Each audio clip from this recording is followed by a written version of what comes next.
Now, I'm going to butcher this guy's name. Ptolemy is the way I would say it. Ptolemy the second of Philadelphus. Anyway, he's the ruler of the Greek Empire during this time period, 285 BC to 247 BC. And the reason that this guy is important,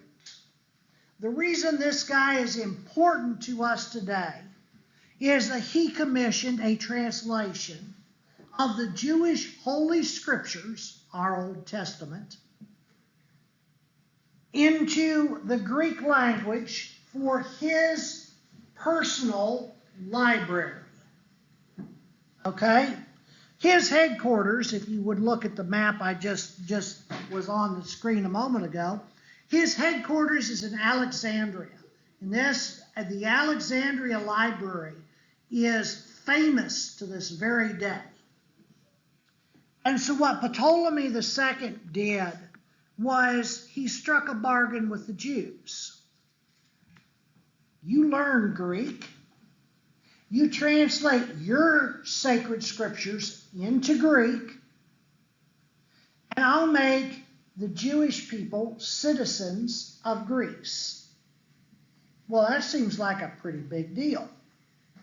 Something that we might make note of that might be of importance or interest to you is that this is the first time in history that sacred writings, whether from the Hebrews, God's people, or from any other religious body of believers, this is the first time sacred writings are ever translated from a native language into another language.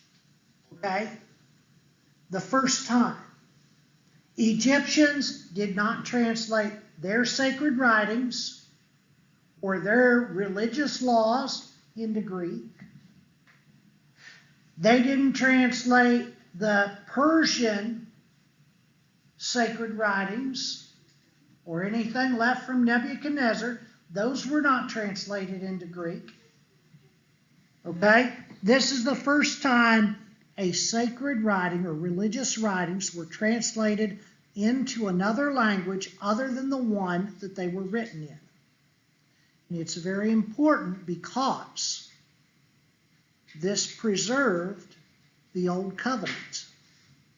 Otherwise, what you would have had happen, and this did happen, you've heard me talk a little bit about the Druid religion of the area of England, Scotland, Ireland. Those areas had what we refer to as the Druid religion. What happened was the Druids had their own language that was for the Druid priest. And it was so that that language was a secret language, a secret writing that they used. When there were no longer Druid priests, nobody knew or understood the Druid religion. And therefore it died out almost completely. Although we see it rearing its head in modern day paganism. But what this did was to preserve this language, or preserve the sacred scriptures, in a way in which the common individual could read, write, and understand the scriptures. Now, this again is an example of the God of heaven using his influence on world leaders. Ptolemy did not necessarily become a Jewish convert, but Ptolemy knew that there was something in the Jewish religion that made God spatial.